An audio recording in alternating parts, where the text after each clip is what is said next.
Welcome to day 2 of this special week, the Creator Economy Week. Yesterday, we spoke to Evan Shapiro, and he gave us some passionate and detailed insights and examples as to where the creator economy has come from and the gravity that it's creating that's distorting the conventional wisdom that drives most of the broadcasting industry globally at the moment.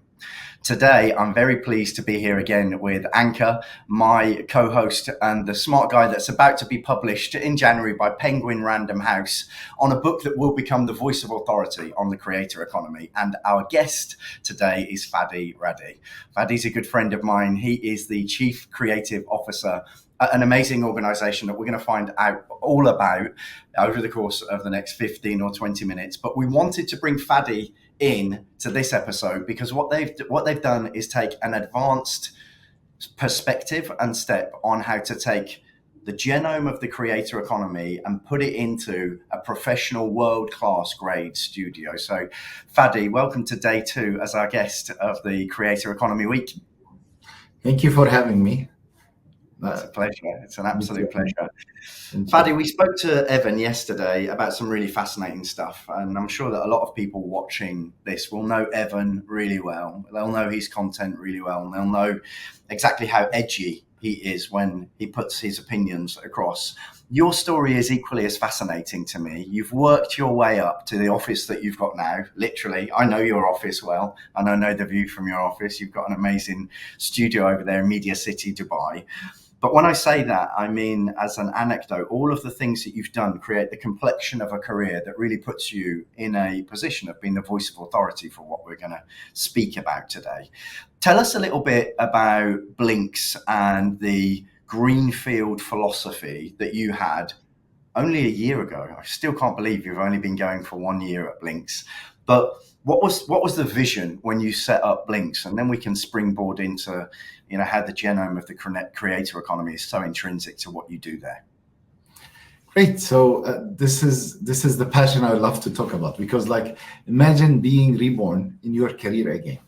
What would you do? After 20 years of working in TV, in news, in sports, in all the great projects with NBC Group, I decided to move and do something from scratch, based on a brief I got from our GM, Nakhl Haj. So he said, okay, we want to do something for the new generation.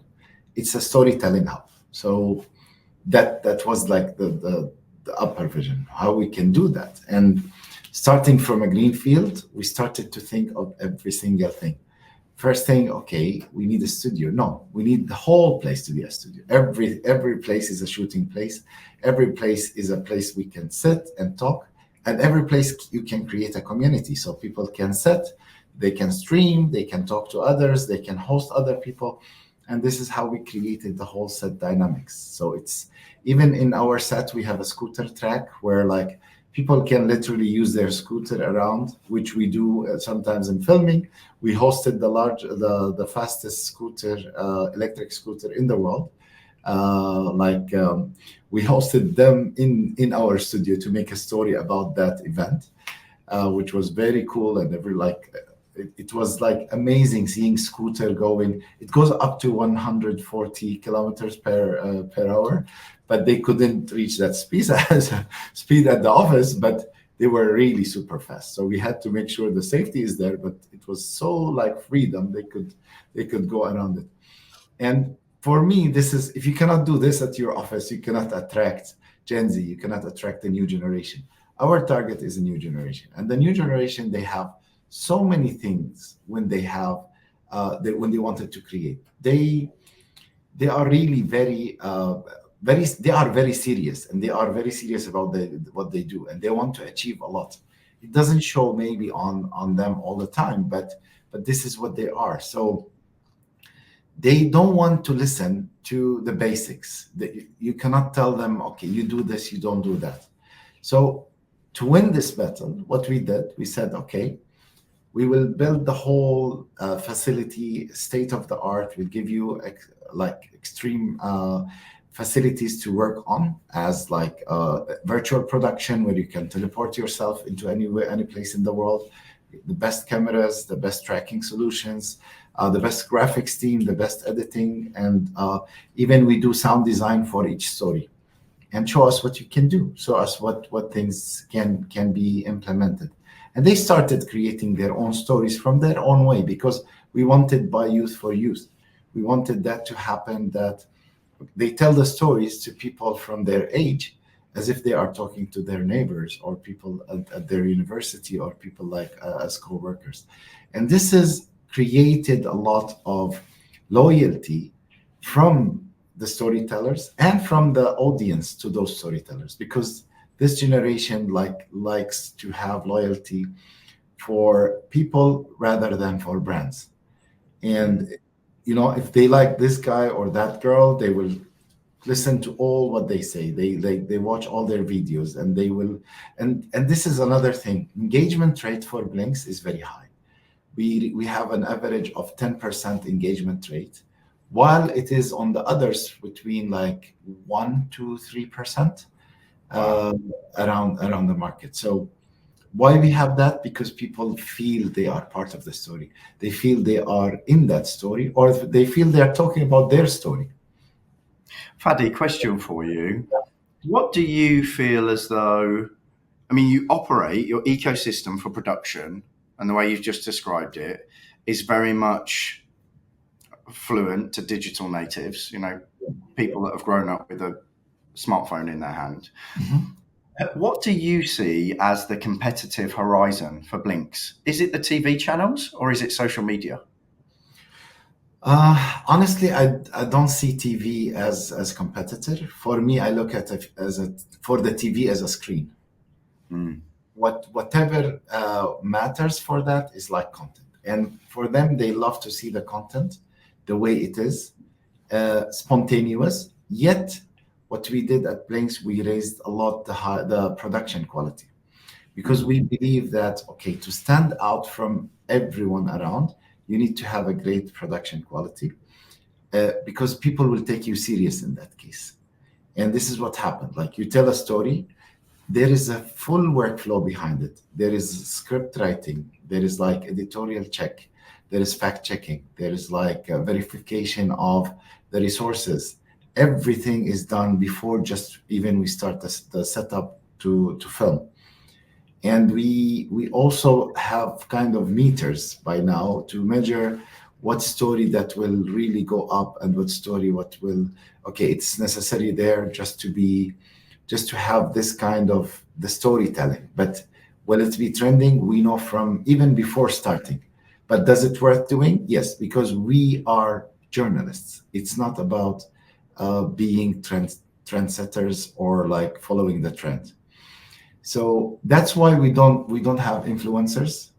We don't have like presenters. What we have, and this is what I love to call them always, inspirers. What they do, they tell stories to inspire people, to promote for a better tomorrow, to tell their own way of the story, to say freely what they feel about this kind of thing or that kind of thing. This puts them in a way that, okay, I have responsibility in my story to cover it from 5 different perspectives. It should inspire. It should put the things in perspective.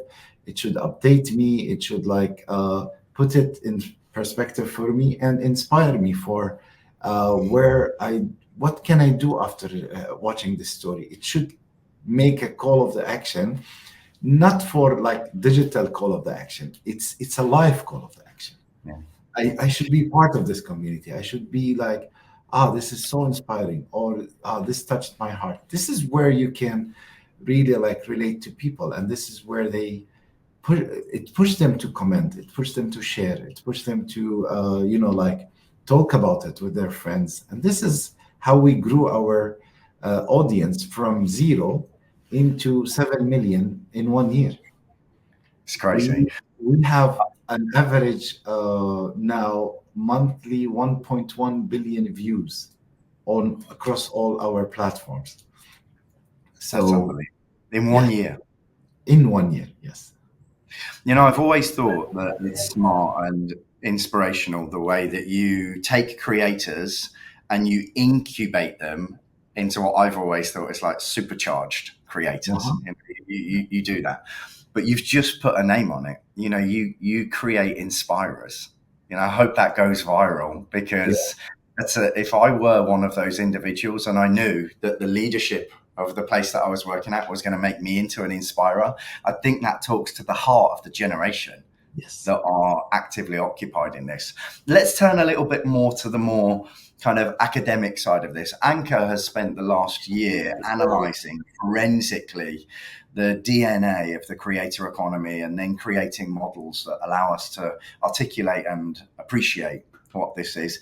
Anchor, when you take your 5 C's model with the reality that you've now got of Blinx, what does it make you think about the model? Is your model still true of Blinx, or does it distort your model? Yeah, I think first of all, Inspirer's 10% engagement rate, 1.1 billion views every month. I mean, these are mind-boggling numbers for a company that's just 1 year old, by the way. So huge congratulations to you, Fadi. Thank you. And coming back to the question, Chris, I feel like in the book, when we're giving out the framework of the creator economy, the idea is to for a person who's sitting on the bench or sitting on the fence, just to help them understand what the creator economy is all about. We are trying to simplify the creator economy for that emerging or aspiring creator or that small and medium brand, and trying to help them understand and democratize the understanding of this concept called the creator economy. It's very otherwise, for a person who's not from the industry, it gets really intimidating. It gets really confusing at times, because there's so many terms being thrown. So from a framework perspective, when we came out with the 5C framework, which includes the creators, the channels, the collaborators, the commerce, and the consumers, uh, the platform piece is actually the channels piece. So where Fari sits right now as Blinx as a platform comes under the C, which is called the channels. And does channel work? And in any ways, in the framework, the channels and all the other C's, they all work and interact and transact with each other. So from that angle, if I look at Fadi's company called Blinx, which is a channel, it is also interacting with the creators. It is interacting with the consumers. It is also, I'm assuming, interacting with the brands. And there is all transactions and interactions happening at all the levels of 5C. So I think it beautifully kind of meshes into the overall framework of the creator economy, and that is exactly what is kind of I mean, if you may allow, I mean, there's one question that has been really burning in my head since Fadi was talking about Blinks. Was Fadi, we've seen in the creator economy that there's so much of traction happening. The industry is becoming $500 billion worth in the next couple of years, as per Goldman Sachs and all. There's a lot of brand interest coming in. There's a lot of creator interest, obviously, in the market as well. I'm curious to understand, like, while you said that most of the inspirers that are working at Blinks, do you have, is there a way for creators who are not a part of Blinks but want to kind of leverage on the ecosystem that you're building? Can they partner with you? Can creators or brands come to you and say that, you know what, we want to bring our original authentic self and build a piece of content maybe under the Blinks banner or something like that? Is there an opportunity for uh, creators who are not working with you to be inspirers as well? Um, to be honest, we have this in the plan, but also if you look at the whole formula, being inspirer, that means you have something to inspire people. You have a story to tell, and this story can be from anywhere in the world. And for people to understand or see this story and they know all about it, people are so interested into that. So it's part of the communities that we are building. So it's definitely a yes. How it is done, we have done some of the people who we collaborated with in a lot of places around the world where they can do the stories. And they send it to us. We sometimes uplift the edit, tell them how to do this or that to make the production quality the level that we wanted, and then it goes to the production checkup and QC and all that. So it's all about the storytelling. You have a story to tell, you're most welcome to come and join Blinx with that. It can be a collaborative. It can be like a move in, or it can be something else. But the way we built the first year, it was about okay, we need to talk to people around. It's like all the C-level people are going and moving around, talking to storytellers all the time. We're doing this story, we're doing that, we're doing that, and sometimes you learn a lot from them. And all what they need from you is to, you know, like I would say, check their list, that okay, it has this, it has that, it has that. Maybe we can shift it a little bit and it will give you this. What do you think? Oh, we love that, let's do it. So it makes them part of the process, and it makes them part of, they feel proud that this is how they want to do it. And sometimes they just say, no, I don't like it this way, I like it that way, and we Can I give them quickly freedom for that. one more? I think burning from this particular piece that you just talked about, Yeah. is there between what you're saying, which is the storytelling, versus how you're saying or the format, Yeah. whether it's short form or long form, or uh, 916, whichever format.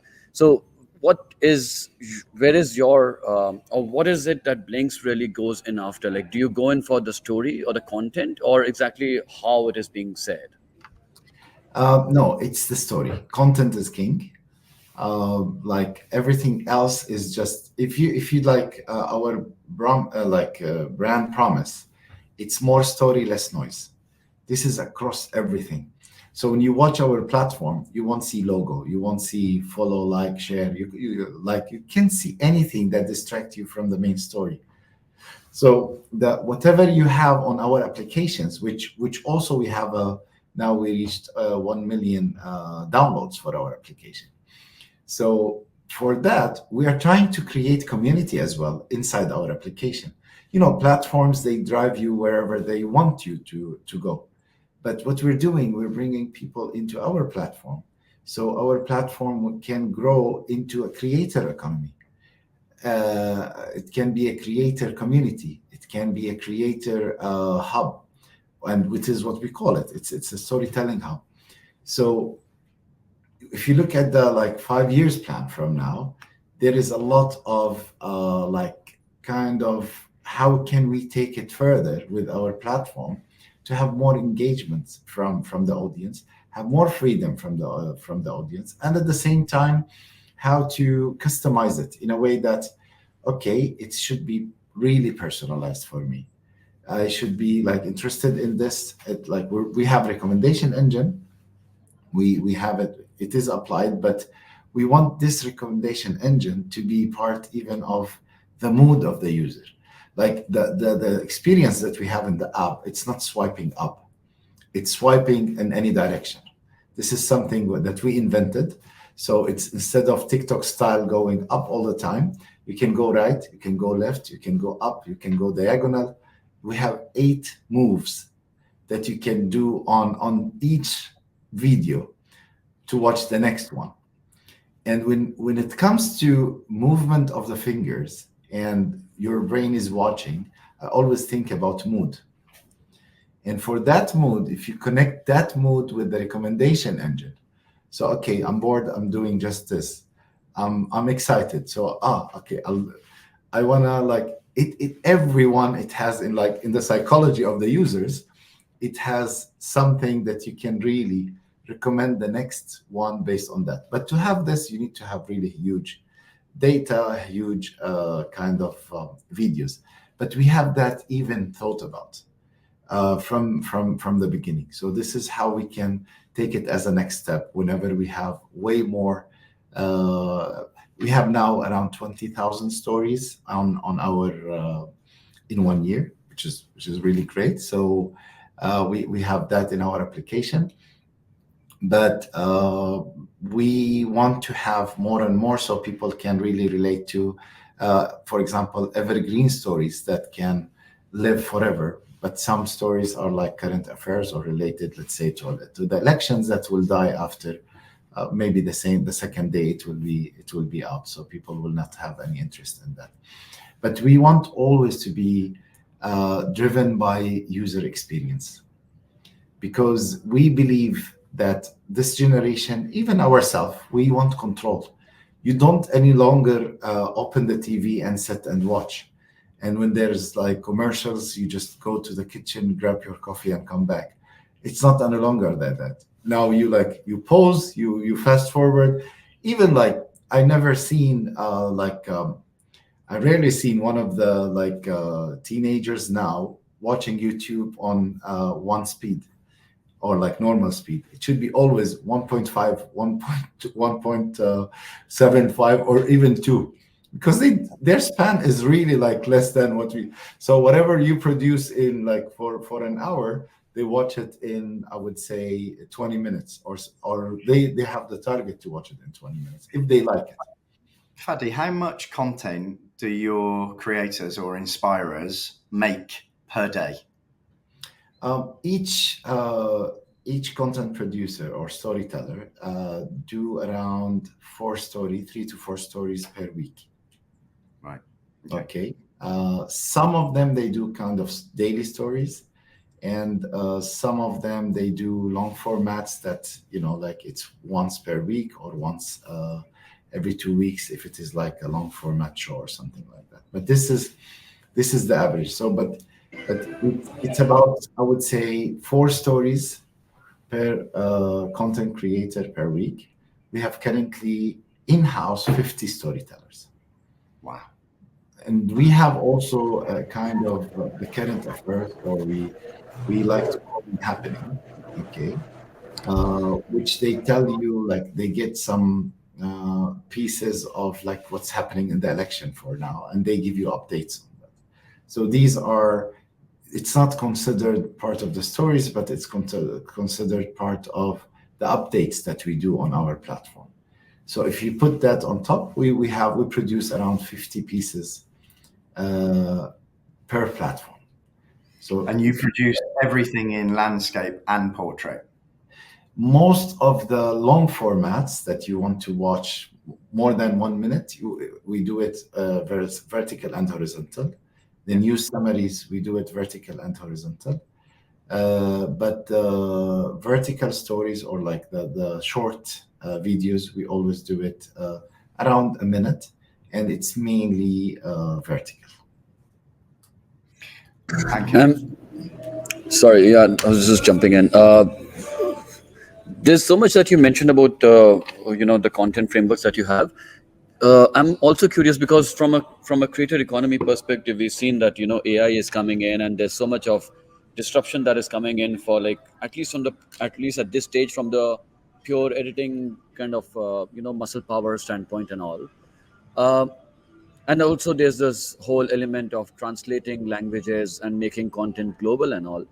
uh, Curious to understand your take on how AI is disrupting or facilitating the platform's business as a whole, and what is the how do you intervene the element, or interweave the element of languages into the content that you make and make it more globally resonated and all, if at all you do?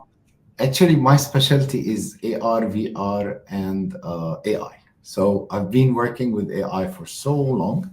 I created the first AI journalist in 2018. We promoted that in Arab Media Forum here in Dubai, and we created the whole story about it, where like in what an AI journalist can do from that time. And for me, I believe in this big time.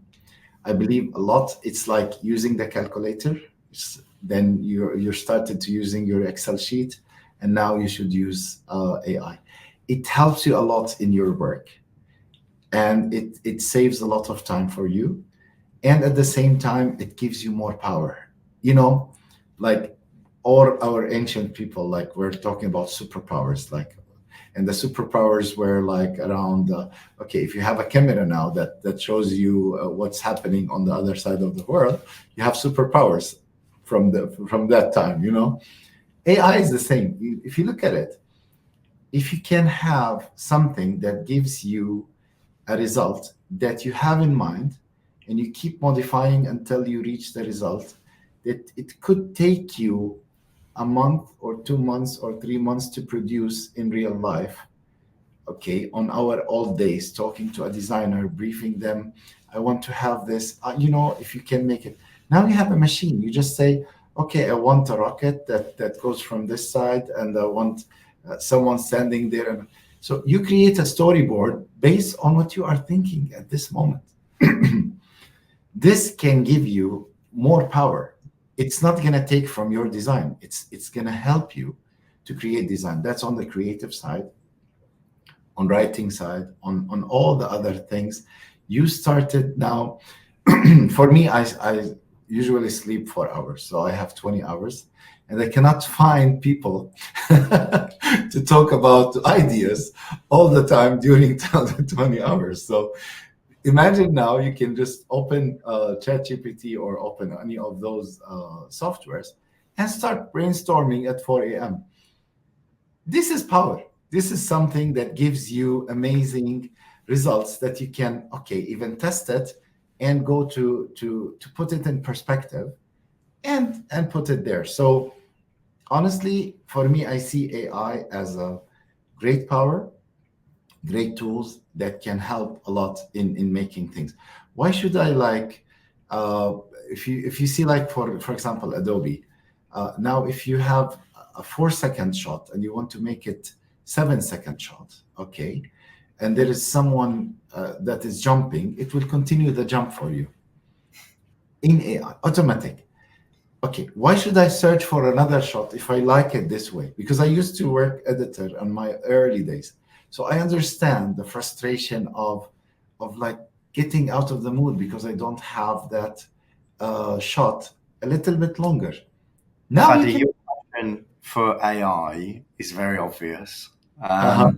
Within your 50 creators or inspirers that you have in house, Yes, do you see different inclinations with the way that they approach their work? You're clearly very tech driven, the technology ignites you.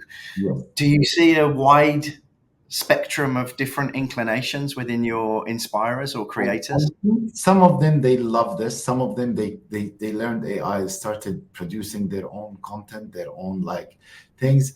Like one of the things that they were like asking, okay, can we have this and this and this? Even like the early days of AI, which were not perfect results. I told them use the Snapchat or like Instagram filters. And Yeah. one of the people, he did like one of our content creators, he did add himself in a spacesuit, okay, and it was like a filter that took him few like few moments to do this, not even seconds. He created the story with that, but the story has a great content, Yeah. okay. And for that, it was a testing period, and we told them, okay, you can have this on your own account just to test the grounds. That story got 1.5 million views on his own account that he had like 7,000 followers at that time. So using the tools is power. And this guy became like our a creator for historical stories, that he gets a lot of inspiration and get a lot of images talking about, for example, Ibn Sina or Al-Razi or all the like I would say people who changed the world in their at that time, but we have no material for them. So Yeah. we created kind of one show for him regarding that. Others they love the tools, others they, and even with that, some people came to me and we created a kind of video avatar for them. And the video avatar, to be familiar, you can film people walking and talking, okay, for 30 seconds, up to 2 minutes. You take that and you put it in some AI generation tools, and you don't need the content creator anymore. You can just type the text and the AI will produce lip sync. They will take the same walk, the same gestures, and the same everything that they are doing in any language you want. So I could create people talking Chinese, German, like all the languages in the world, around like 80 or 90 that are supported. And you can have this creator to be into that kind of I would say video avatar, where you can just let them say anything that you want them to say. So you can Fadi, I think create. I tested that even I created kind of video avatar where I created some stories which we did not publish, but created some stories for fitness, for example, advices or things like that. So you can do magic with that, honestly, and people love it. I think I've seen the example, maybe one example of the question that Anka asked you that you actually showed me. I think you've got a creator called Mireille or Morel, and Yes, she's walking through the studio and she speaks seamlessly, fluently about 7 or 8 different languages. yes. Just whilst she's Walking walking. and talking, and there is no glitch in between, so you don't see any, like, the change of the language does happen spontaneous in a way that you don't notice. So we had to put a flag with the language name just to tell you that this is a different language. Yeah, I wouldn't have even noticed if the flag was not there. Fadi, we kind of need to wrap it up, but I would love you to crystallize all of the amazing conversation that we've had with what your projection is, considering that you've kind of created a petri dish, an experiment for the creator economy and the art of the possible. You know, you've given it a practice lap. I think many organizations around the world will emulate what you've done at Blinx. I think you're the test tube where this has all started here in Dubai. But what do you think will happen over the next few years? Do you think that the creator economy will have the disruptive effect on, you know, the kind of broadcast and media industry that many people are talking about? It certainly sounds as though you've capitalized on the differences that the creator economy and the technology that comes with it brings. But what's your forecast? What do you think will happen? I believe what we should do is continue investing in our content creators, expand maybe the region, and at the same time go more into languages. Even language is not barrier for this generation. They can find out, or they can really use tools to translate if they want to translate. So what matters are like stories of people, stories that inspire, stories that makes and promote for better tomorrow. This will continue lead the way for the industry of the creators economy, because it's all about human connection. It's all about telling the story. It's all about inspiring, and people would love to have always a reference of information. And it will be great if they can see that filmed on a video with someone that is telling the story from that perspective. This will be the lead all the time, with all the developments that will happen around. People will not relate to an AI like a robot that is talking to you. This is something, no way would, whatever will be advanced, even they will make it the best way. You need a human to talk to you about their own story or other stories that inspired them to make that story. Fadi, on behalf of Anchor and myself, I want to extend our gratitude and thanks for your precious time that you've given to us to talk about this and give everybody that's listening an insight into Blinx, your career, the art of the possible, and what creates not just a creator, but an inspirer. It's been fantastic to have you on day 2 of Creator Economy Week. Thank you, Fadi. Thank you for having me. I really appreciate that. And I hope we have more and more talks. Thank you, Fadi. So inspiring, this conversation. Thank you so much.